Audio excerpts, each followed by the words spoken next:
Selamat malam buat kita semua. Salam dalam nama Tuhan Yesus Kristus. Kita sangat bersyukur kepada Tuhan karena di malam hari ini kita bisa kembali datang dalam kegiatan BFT, belajar firman Tuhan, hari Selasa sampai hari Jumat jam 9.30 malam atau jam setengah 10 malam. Dan kita sedang membahas surat 2 Petrus. Dan malam hari ini kita akan melanjutkan pembelajaran firman Tuhan yang judulnya adalah nubuat tentang kemuliaan Kristus telah digenapi. Nubuat tentang kemuliaan Kristus telah digenapi. Nah, saudara-saudara, jikalau ada nantinya yang mau bertanya, silakan tulis di kolom komentar pertanyaannya, ataupun ada yang mau didoakan atau kesaksian juga tulis di kolom komentar dan saya akan meresponnya. Nah, saudara-saudara yang terkasih di dalam Tuhan Yesus Kristus, mari kita terus datang belajar firman Tuhan dan bahkan kita share, kita ajak banyak orang supaya lebih banyak yang datang belajar firman Tuhan, mengenal kebenaran dan bertumbuh di dalam Tuhan. Semakin kita belajar firman Tuhan, tentunya akan menolong kita semakin mengasihi Tuhan. Nah, sebelum kita belajar firman Tuhan, mari kita bersatu di dalam doa. Bapa di sorga, kami sangat bersyukur ya Tuhan, di malam hari ini sebelum kami beristirahat, kami datang untuk mendengarkan firman Tuhan. Kami mau mengerti tentang ajaran-Mu. Tuhan, pimpin kami dengan Roh Kudus-Mu, supaya kami bisa mengerti firman Tuhan dan kami bisa semakin mengasihi Tuhan dan dengan sukacita taat akan firman Tuhan seumur hidup kami. Tuhan, berkatilah kami ya Tuhan. Di dalam nama Tuhan Yesus Kristus kami berdoa. Amin. Nubuat tentang kemuliaan Kristus telah digenapi. Itu berarti bahwa sebelumnya ada firman Tuhan di Perjanjian Lama yang menceritakan tentang kemuliaan Kristus. Dan kita mau melihat apa yang dibahas di bagian firman Tuhan ini. Nah, teksnya lanjutan dari ayat sebelumnya. Kita belajar firman Tuhan itu secara sistematis, ya, pasal demi pasal, ayat demi ayat sampai selesai. Nah, jadi kita sudah sampai di ayat yang ke-16. Kita mau bahas ayat yang ke-16 sampai 21. Ya, 2 Petrus pasal pertama ayat 16 sampai 21. Nah, kita bisa perhatikan ya di layar sudah ditulis ayat firman Tuhannya. Atau kalau kita mau baca Alkitab, ya bisa juga langsung ya baca Alkitab ya. Nah, apa kata firman Tuhan di ayat yang ke-16? Di sini dikatakan, sebab kami tidak mengikuti dongeng-dongeng isapan jempol manusia ketika kami memberitahukan kepadamu kuasa dan kedatangan Tuhan kita, Yesus Kristus sebagai Raja, tetapi kami adalah saksi mata dari kebesarannya. Nah, di sini Rasul Petrus sedang berbicara tentang kedatangan Tuhan Yesus Kristus untuk kedua kalinya nantinya. Nah, ini belum terjadi tetapi akan datang ya pada waktunya. Tidak ada satupun yang tahu kapan Tuhan Yesus persisnya akan datang, tetapi Tuhan Yesus pasti akan datang.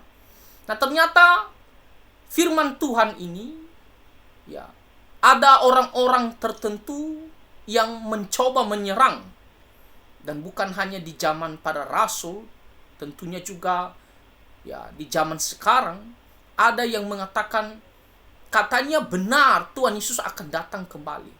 Tetapi mana Tuhan Yesus sudah berapa ribu tahun?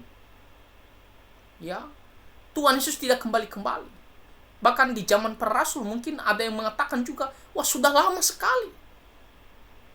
Katanya perkataan firman Tuhan itu benar.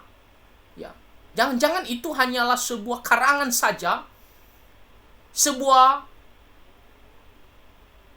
karangan ya dari ide para murid saja untuk mengatakan bahwa Tuhan Yesus akan datang kembali. Jadi ada yang mengatakan bahwa itu adalah sesuatu ya berita yang palsu atau suatu khayalan atau yang dikarang-karang oleh murid-murid daripada Tuhan Yesus Kristus, atau apa yang dikatakan oleh firman Tuhan itu tidak benar. Nah, termasuk zaman sekarang.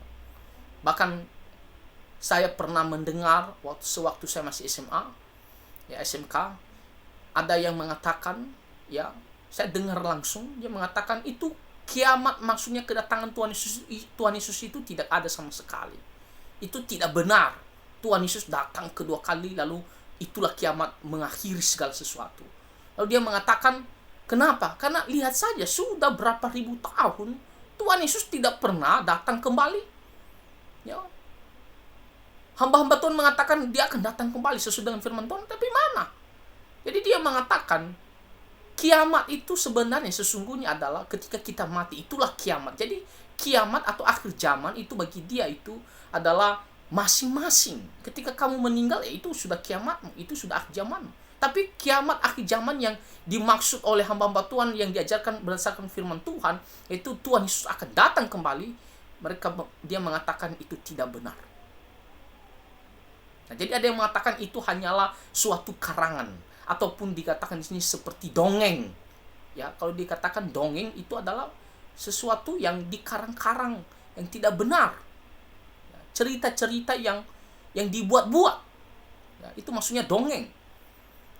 Ya, jadi ada yang menyerang para rasul, dan tentunya zaman sekarang pun ada yang meragukan perkataan firman Tuhan yang mengatakan Tuhan Yesus akan datang kembali pasti.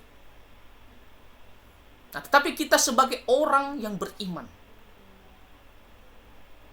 kita melihat di perjanjian lama bagaimana Mesias dijanjikan akan datang, ya, akan menjadi manusia untuk menebus manusia. Dan meskipun ribuan tahun, tapi pada akhirnya tetap digenapi. Tuhan Yesus benar-benar datang ke dalam dunia. 2000 tahun yang lalu kurang lebih, dia hadir di dalam dunia. Lalu Tuhan Yesus berjanji dia akan datang kembali.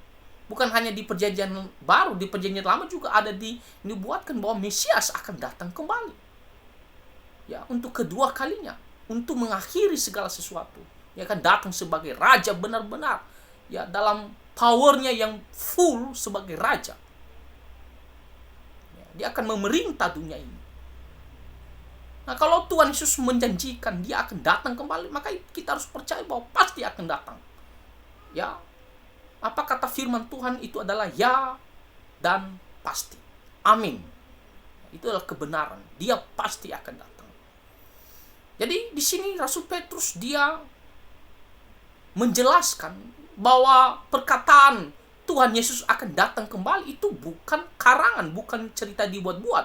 Makanya dikatakan di ayat yang ke-16 di sini, ya, lihat, dikatakan sebab kami tidak mengikuti dongeng-dongeng isapan jempol manusia, dongeng-dongeng, ya, cerita yang dibuat-buat dengan cerita yang dengan dibuat oleh orang-orang yang pintar bercerita, ya, tetapi sebenarnya itu bukan sesuatu fakta, tidak ada dasarnya, tidak ada buktinya. Makanya dikatakan cerita yang dibuat-buat, dongeng. Nah, Rasul Petrus mengatakan, ya, kami tidak mengikuti dongeng-dongeng tersebut. Apa yang kami beritakan tentang kedatangan Tuhan Yesus itu bukanlah cerita dongeng. Ya, dikatakan kami tidak mengikuti dongeng-dongeng isapan jempol manusia ketika kami memberitahukan kepadamu kuasa dan kedatangan Tuhan kita. Bahwa Tuhan yang penuh kuasa dan dia akan datang kembali. Tuhan Yesus yang penuh kuasa dan dia akan datang untuk kedua kalinya. Rasul Petrus, ya, di sini dia menegaskan bahwa itu bukan cerita yang dibuat-buat, bukan dongeng. Memang kita sudah menantikan berapa ribu tahun, tetapi kita tidak pernah, ya, berpikir bahwa apa kata firman Tuhan itu adalah tidak benar atau gagal. Meskipun kita sudah menantikan ribuan tahun, tapi kita tetap percaya pasti Tuhan Yesus akan datang kembali. Dan sesungguhnya dia sudah memberitahukan tanda-tanda kedatangannya dan sudah banyak terjadi. Ya. Jadi kita tinggal menunggu waktu saja. Kapan Tuhan Yesus pastinya akan datang kembali. Nah, jadi kalau ada yang mengatakan, oh, Tuhan Yesus itu tidak datang kembali, Ya, itu hanya cerita dongeng. Sebenarnya kiamat itu ya kita meninggal, itulah kiamat. Nah, itu adalah ajaran yang salah. Ya, ajaran yang salah. Karena Tuhan Yesus pasti akan datang kembali. Dan di sini dikatakan Yesus Kristus sebagai raja. Ya, waktu dia datang kembali, dia benar-benar dia akan menjadi raja di dunia ini. Waktu dia datang pertama kali, dia bukan datang sebagai perannya sebagai raja, bukan. Ya, dia datang perannya adalah untuk menyelamatkan, untuk menebus dosa-dosa manusia. Makanya dia mati di atas kayu salib. Makanya ada yang mengatakan katanya raja, tapi kenapa dia tidak bisa ya melepaskan diri dari hukuman ataupun kayu salib? Nah, saudara-saudara, kedatangan Tuhan Yesus pertama, Mesias itu dinubuatkan di Yesaya pasal 53, yaitu dia harus mati terlebih dahulu untuk menanggung dosa kita. Dia harus selamatkan kita dulu. Ya, secara rohani, dia mau selamatkan kita manusia, umatnya, supaya kita tidak binasa. Barulah nanti kedatangan yang kedua, dia akan benar-benar menjadi raja di dunia ini. Dan kalau kita pergi pelajari kitab Wahyu secara khususnya, kita akan bisa melihat ya bagaimana Tuhan Yesus akan mendirikan kerajaan 1000 tahun. Ya, selama 1000 tahun dia akan memimpin, ya, dia akan memerintah di dunia ini, ibu kotanya di Yerusalem. Dan setelah itu akan dilanjutkan oleh langit dan bumi yang baru dengan kota Yerusalem yang baru. Nah, untuk mengetahui tentang kerajaan 1000 tahun, ya bisa saudara-saudara juga pergi dengarkan ya khotbah ataupun cerita firman Tuhan yang saya sampaikan di channel YouTube saya, ya, Jan Selisman Dahi. Di situ juga saya ada posting tentang kerajaan 1000 tahun, apa yang akan terjadi di sana. Nah, jadi di situ dikatakan bahwa Tuhan Yesus benar-benar dia adalah raja.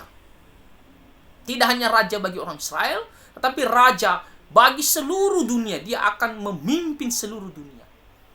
Kalau sekarang ada berapa ratus negara, ada berapa ratus pemimpin, tetapi ketika Tuhan Yesus memerintah, hanya ada satu sistem pemerintahan, hanya ada satu negara, hanya ada satu pemimpin pemerintah, yaitu Tuhan Yesus Kristus, raja di atas segala raja. Nah, jadi ini bukan cerita dongeng. Dia pasti akan datang kembali dan dia akan menjadi raja di dunia ini dan akan diteruskan dengan Yerusalem yang baru atau kita sebutkan sorga. Nah, lalu di sini dikatakan, tetapi kami adalah saksi mata dari kebesarannya. Nah, Petrus sendiri dia pernah merasakan bagaimana kebesaran daripada Tuhan Yesus Kristus itu selama dia hidup di dunia bersama dengan murid-muridnya. Nah, kalau kita baca misalnya di Matius pasal 17, di situ diceritakan tentang bagaimana ya para murid, 3 murid secara khususnya, Petrus, Yakobus, dan Yohanes. Jadi kita tahu bahwa ada 12 murid Tuhan Yesus, ya. Dan 12 murid ini kita bisa katakan dekat dengan Tuhan Yesus, ya, bersama-sama dengan Tuhan Yesus. Tetapi ada 3 murid yang lebih dekat dengan Tuhan Yesus, yang dimana ada waktu tertentu yang diajak hanya 3 murid ini saja, ya, yaitu Yakobus, Yohanes, dan Petrus. Dan ketiga ini pernah ya bisa menyaksikan atau merasakan kebesaran daripada Tuhan Yesus Kristus itu. Nah, pertanyaannya kapan terjadinya? Itu Matius pasal 17. Bagaimana Tuhan Yesus pada saat itu ya diajak 3 murid tadi pergi ke sebuah gunung, ya. Ada yang mengatakan, kebanyakan penafsir mengatakan bahwa itu adalah Gunung Hermon, ya, karena dia di sebelah utara sana, ya. Jadi itu penafsir mengatakan Gunung Hermon. Nah, kita tidak tahu pastinya itu di mana, ya. Tapi yang pasti adalah di salah satu gunung, ya. Di situ dikatakan di ayat yang ke-17, kami menyaksikan bagaimana ia menerima kehormatan dan kemuliaan dari Allah Bapa. Nah, kalau kita baca ya bagaimana Tuhan Yesus ya dimuliakan ya di atas gunung, dan dikatakan di situ ya di dalam firman Tuhan ini ia menerima kehormatan dan kemuliaan dari Allah Bapa. Pada saat itu ya Tuhan Yesus ya berubah rupanya, bercahaya ya, begitu terang ya Tuhan Yesus Kristus. Wah, itulah menandakan kebesaran dan kemuliaan daripada Tuhan Yesus Kristus. Dan 3 murid itu menyaksikannya sendiri bagaimana rupa Tuhan Yesus pada saat itu. Ya kan, pada saat itu tiba-tiba awan menutupi mereka ya. Mereka melihat rupa Tuhan Yesus begitu terang. Lalu apa yang terjadi selanjutnya? Di situ dikatakan ada suara, ya, ada suara dari sorga, dari yang maha mulia, mengatakan, inilah anak yang kukasihi, kepadanya lah aku berkenan. Jadi ada suara dari sorga, yaitu dari Bapa, yang memberikan kalimat, inilah anakku yang kukasihi, kepadanya lah aku berkenan. Jadi dia mau pertegas, mau tunjukkan kepada 3 murid ini secara khusus bahwa memang Tuhan Yesus itu adalah anak Allah.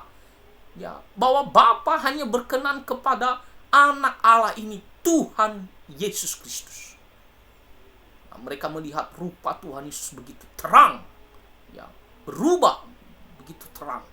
Dan inilah menunjukkan kemuliaan Tuhan Yesus ketika berubah rupanya begitu terang, dan kehormatan bagaimana Bapa di surga mengatakan, inilah anakku yang kukasihi, kepadanya lah aku berkenan. Nah, sebenarnya suara ini juga sudah pernah dikatakan oleh Bapa di surga ya ketika Tuhan Yesus dibaptis. Masih ingat waktu Tuhan Yesus dibaptis? Ya. Setelah Tuhan Yesus dibaptis, ya, kan ada suara dari surga mengatakan, inilah anakku yang kukasihi, kepadanya lah aku berkenan. Lalu dipertegas lagi kepada 3 murid ini yang dekat dengan Tuhan Yesus, supaya mereka selalu ingat dan tahu lebih jelas bahwa memang Tuhan Yesus ini adalah Mesias, Sang Juru Selamat. Mereka melihat kemuliaannya dan mereka melihat kehormatannya yang diberikan oleh Allah Bapa. Nah, jadi kalau kita bayangkan bagaimana perasaan 3 murid ini, khususnya Petrus, ya, begitu luar biasa menyaksikan kemuliaan dan kehormatan Tuhan Yesus ini. Ya. Nah, sekarang kita mau melihat ayat yang ke-18. Suara itu kami dengar datang dari surga. Jadi mereka jelas sekali dengarnya, sumbernya datang dari surga. Kami bersama-sama dengan dia di atas gunung yang kudus. Ya, kenapa dikatakan gunung yang kudus? Ya, saya percaya bukan karena ya perdebatan ini gunung ini, bukan. Tapi saya percaya karena memang pada saat itu ya Tuhan Yesus memilih, ya, dia menunjukkan kemuliaannya dan menerima kehormatan dari Allah Bapa ya di salah satu gunung tersebut. Ya, kita tidak tahu pasti gunung tersebut di mana. Ya, walaupun banyak penafsir itu adalah Gunung Hermon. Tapi tetap kita tidak tahu dengan jelas karena Alkitab pun tidak memberitahukan dengan jelas, ya. Nah, jadi di sini dikatakan suara itu kami dengar datang dari surga. Jadi mereka adalah saksinya. Saksi mata. Mereka lihat sendiri dan dengar sendiri. Ya, 3 orang. Kalau hanya kesaksian 1 orang, mungkin kita meragukan, kan?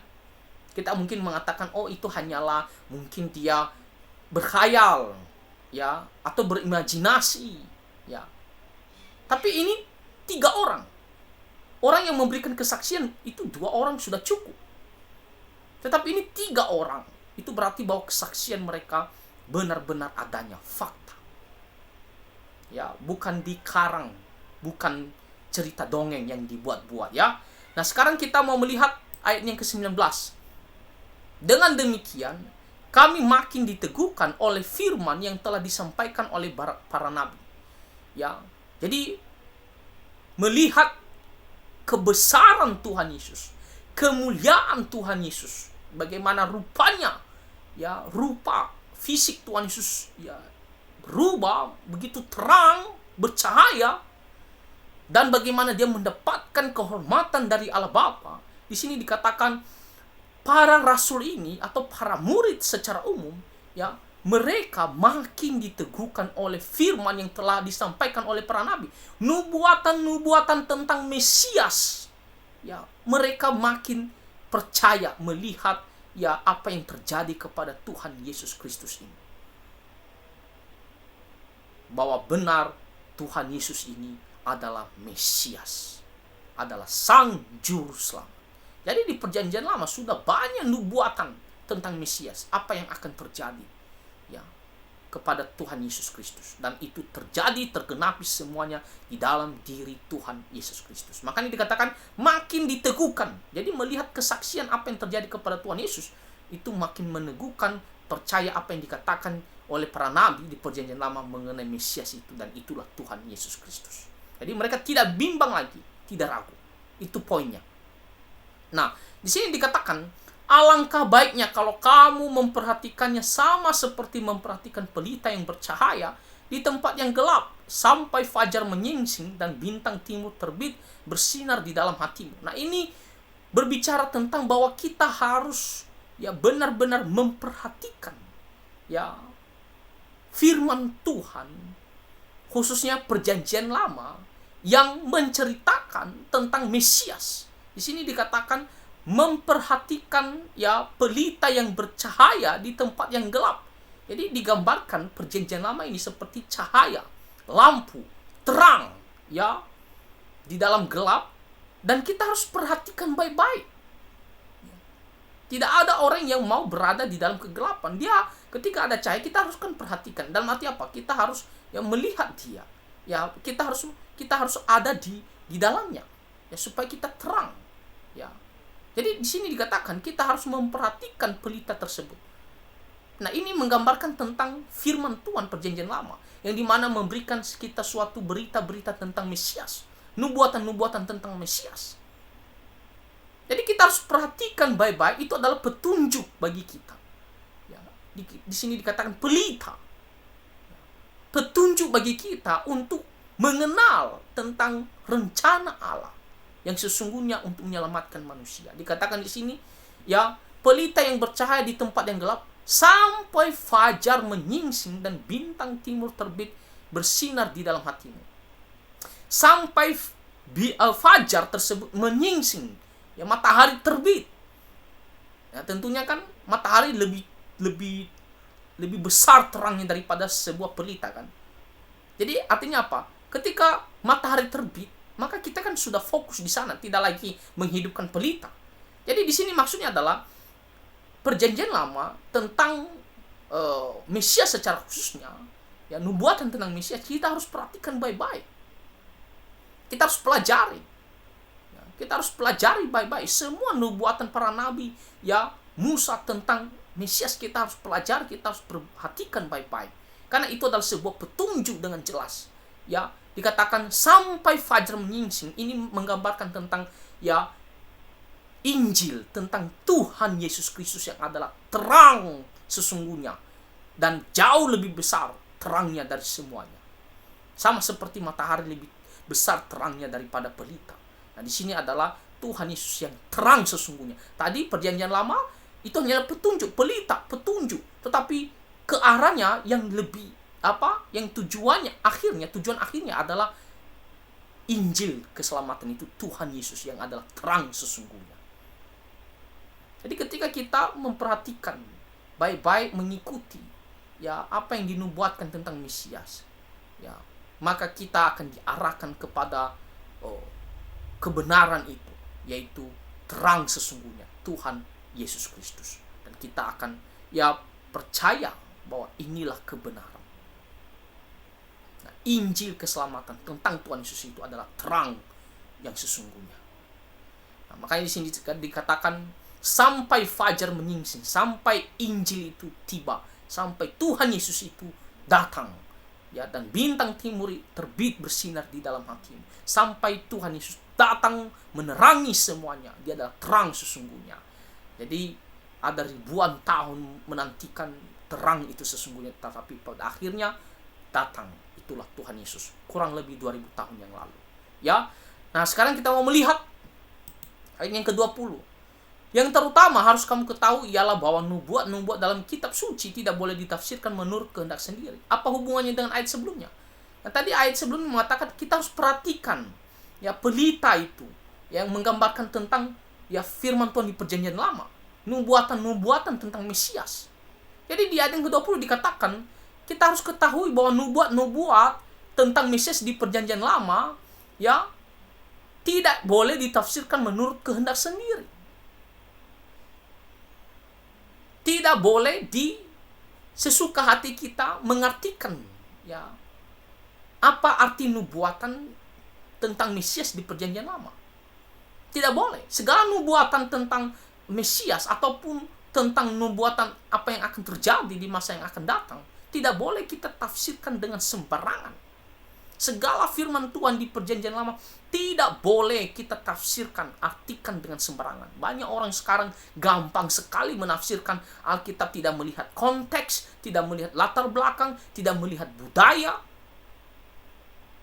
Hanya karena melihat ini, sudah langsung tafsirkan. Lalu sesuaikan dengan apa yang dia pikirkan. Akhirnya salah pengertiannya. Karena salah konteks, salah latar belakang, salah budayanya, ya. Semuanya ini sangat penting. Kita tidak boleh kita tafsirkan dengan sembarangan. Banyak para hamba Tuhan ya mengaku hamba Tuhan, pendeta, ya pengajar, tetapi tidak mau belajar firman Tuhan. Hanya mengandalkan pintar ngomong saja. Dan mengaku dia punya Roh Kudus yang menguasai dia, yang memimpin dia. Dia punya wahyu. Itu adalah pengajar palsu. Tidak mau belajar firman Tuhan sungguh-sungguh.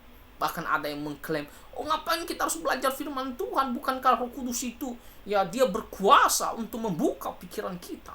Wah, kata-katanya seolah-olah bagus sekali.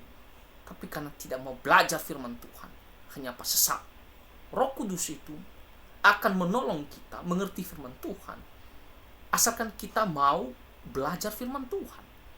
Roh Kudus akan membimbing kita, ya, memberikan kita pengertian ketika kita belajar firman Tuhan. Kita masih ingat orang-orang Kristen di zaman para rasul di gereja mula-mula, mereka bertekun di dalam pengajaran rasul-rasul. Bahkan Rasul Paulus pun sebelum dia mengajar, setelah dia bertobat, dia pergi ke suatu tempat, ya, dan dia belajar dulu firman Tuhan bertahun-tahun. Selidiki, ulang, pelajari. Dan Roh Kudus menolong dia.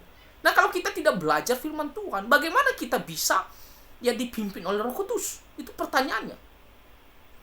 Kalau kamu tidak mau mendengar cerita firman Tuhan, khotbah, ya pelajaran firman Tuhan seperti ini, bagaimana kamu bisa mengerti firman Tuhan? Ya, jadi kita harus pergi belajar firman Tuhan, barulah Roh Kudus mau menolong kita, membimbing kita, menuntun kita.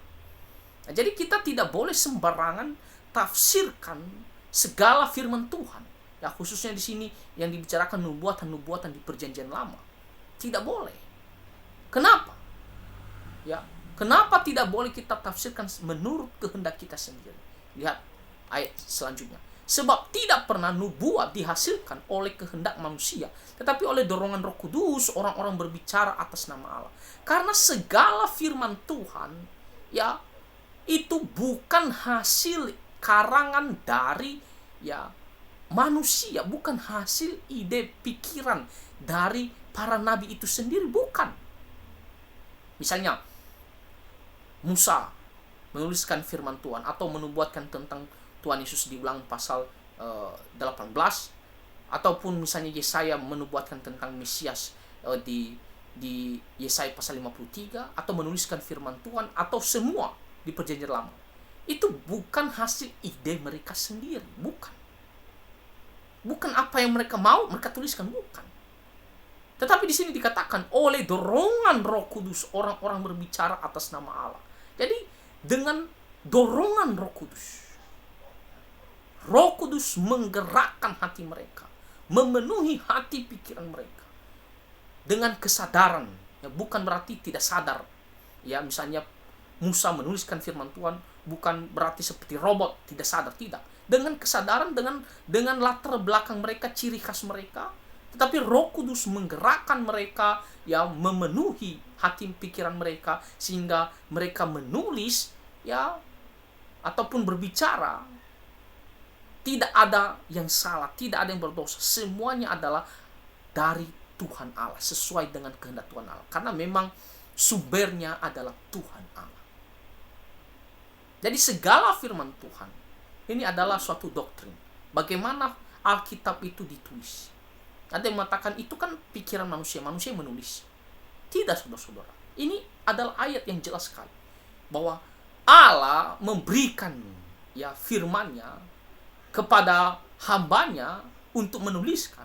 Tetapi dengan dorongan daripada Roh Kudus, dengan pertolongan atau gerakan daripada Roh Kudus, ya, sehingga orang tersebut bisa menuliskan semuanya sesuai dengan apa yang Tuhan kehendaki.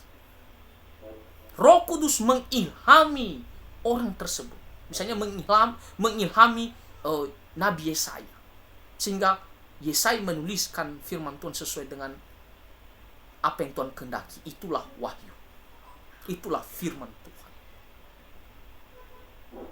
Jadi tidak boleh kita karang-karang. Apa arti setiap firman Tuhan atau nubuatan? Tidak boleh. Karena itu semuanya datang dari Tuhan dengan pertolongan dari Roh Kudus mengilhami, ya, orang untuk menuliskan. Sehingga menghasilkan wahyu firman Tuhan Allah sesuai dengan kehendak Tuhan Allah. Jadi ketika kita membaca dan mau mengerti firman Tuhan, kita harus pergi belajar dan meminta pertolongan daripada Roh Kudus untuk bisa mengerti. Ya, bukan sesuka hati kita. Apalagi bisa membawa-bawa nama Roh Kudus. Oh, itu Roh Kudus ini begini-begini. Tapi kita tidak mau belajar kebenaran. Ya, kita tidak mau menyelidiki terlebih dahulu. Ya, jadi kita harus pergi belajar, dengarkan banyak khotbah-khotbah, ya, selidiki dan minta pimpinan daripada Roh Kudus. Ya, jadi ingat bahwa Alkitab, baik Perjanjian Lama maupun Perjanjian Baru, ya, Tuhan wahyukan kepada manusia, ya, ataupun kepada hamba-hamba yang menulis, ya, untuk menulisnya dengan Roh Kudus mengilhami mereka ataupun menggerakkan mereka, ataupun Roh Kudus mendorong mereka untuk bisa menulis, ya, sesuai dengan kehendak Tuhan Allah. Nah, begitulah caranya penulisan daripada firman Tuhan. Dan kita melihat satu ayat ataupun satu pasal tidak ada yang bertentangan satu sama lain di dalam firman Tuhan tersebut. Ada 66 kitab. Ya. Mulai dari kitab Kejadian sampai Wahyu, tidak ada satu ayat pun bertentangan satu sama lain. Kenapa? Karena sumbernya hanya satu daripada, yaitu Tuhan Allah. Sumbernya hanya Tuhan Allah. Bukan sumbernya banyak. Bukan manusia itu hanya alat. Ya, misalnya Musa, Yosua, Markus, Matius dan lain-lain, itu hanya alat Tuhan. Ya. Sumber daripada semua firman Tuhan itu adalah Tuhan Allah. Dia mewahyukan dengan mengilhamkan atau mengilhami, ya, para hamba-hambanya dengan Roh Kudus. Ya, jadi saya rasa ini jelas dan jangan lagi kita sembarangan mau mengartikan firman Tuhan. Mari kita belajar firman Tuhan dengan sungguh-sungguh. Nah, jadi apa yang mau disampaikan oleh firman Tuhan pada malam hari ini? Rasul Petrus mau menegaskan bahwa kemuliaan Kristus itu digenapi. Ya, mereka bisa menyaksikannya, ya, pernah memiliki pengalaman menyaksikan kemuliaan Tuhan Yesus, kebesarannya dan kehormatan yang diterimanya, dan Tuhan Yesus akan datang kembali sebagai Raja. Semuanya perkataan ini adalah pasti akan terjadi. Karena ini perkataan firman Tuhan yang dimana Tuhan mewahyukan dengan mengilhami mereka semua yang menulis dengan Roh Kudus. Ya, sehingga tidak ada kesalahan, tidak akan gagal, pasti terjadi. Nah, Kita bersyukur ya untuk firman Tuhan yang Tuhan berikan kepada kita, sehingga kita bisa sekarang pegang firman Tuhan dan baca, dan kita bisa menjadikan pedoman di dalam kehidupan kita. Jadi mari kita terus datang belajar firman Tuhan.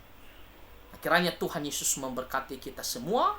Mari kita bersatu di dalam doa. Bapa di sorga, kami sangat bersyukur untuk firman-Mu. Ya, dan pasti yang dimana Engkau telah berbicara, Engkau telah bernubuat, dan tergenapi atau benar-benar terjadi. Tuhan, ajarlah kami untuk terus belajar firman Tuhan, dan Engkau menuntun hidup kami agar bisa berjalan sesuai dengan kehendak-Mu. Di dalam nama Tuhan Yesus Kristus kami berdoa. Amin. Kita bersyukur untuk firman Tuhan yang telah kita dengarkan, dan kita akan menyanyikan satu lagu pujian sebelum kita akhiri.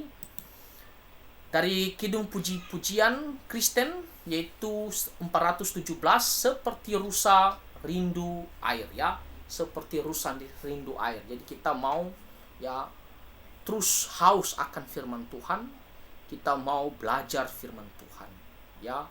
Kita meminta ya bahwa kita mau dekat dengan Tuhan, ya. Kita mengatakan, Yesus, Yesus, Kau berarti bagiku, Kau segalanya. Begitu hausnya akan firman Tuhan, hausnya akan ya dekat dengan Tuhan Yesus Kristus. Tuhan Yesus segala-galanya dalam kehidupan kita. Mari kita nyanyikan 417, seperti rusa rindu air. Hanya satu ayat, ya.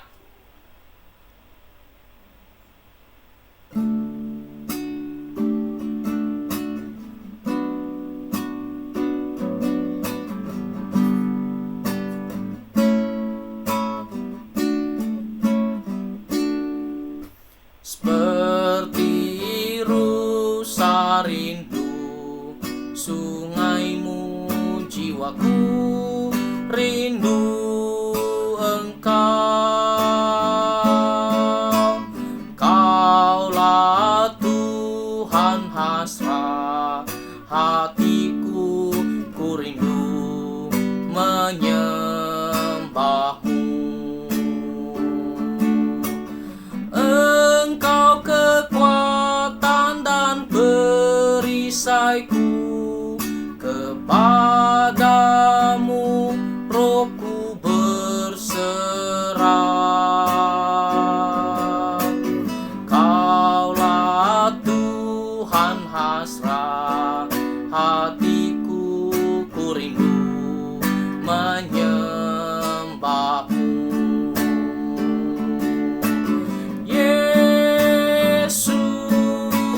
Yesus, Kau berarti bagiku. Yesus, Yesus, Kau segalanya bagiku.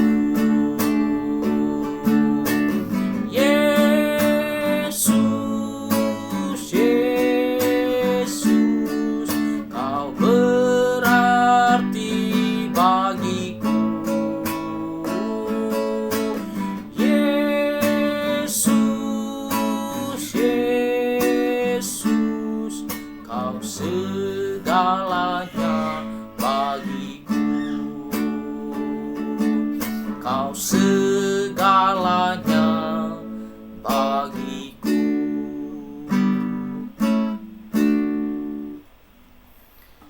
Kita bersyukur untuk pujian yang telah kita dengarkan, dan juga terutama firman Tuhan yang telah kita dengarkan. Kiranya menjadi berkat bagi kita semua dan membangkitkan semangat kita untuk terus mengikut Tuhan Yesus, ya. Nah, jadi Bapak Ibu dan saudara-saudara yang terkasih di dalam Tuhan Yesus, itu saja pelayanan pada malam hari ini. Dan kembali saya ingatkan, jikalau saudara mau mendengarkan renungan firman Tuhan lain, silakan masuk ke channel YouTube saya, Jansel Lisman Dahi. Dahinya cara tulisnya DAKHI, ya. Jadi Bapak Ibu bisa mendengarkan firman Tuhan di sana dan bisa juga share. Nah, saya mau ingatkan, besok kita kembali belajar firman Tuhan, BFT, setiap Selasa sampai Jumat, jam 9:30 malam. Jadi besok ada ya, jam 9:30 malam. Jadi mari kita sudah siap. Lalu renungan firman Tuhan bisa dilihat di YouTube saya ya. Saya sudah tulis di situ, Jan Selisman Dahi. Ya, bisa ketik langsung di YouTube. Oke, itu saja. Dan sampai ketemu besok malam. Dan Tuhan Yesus memberkati kita semua. Amin.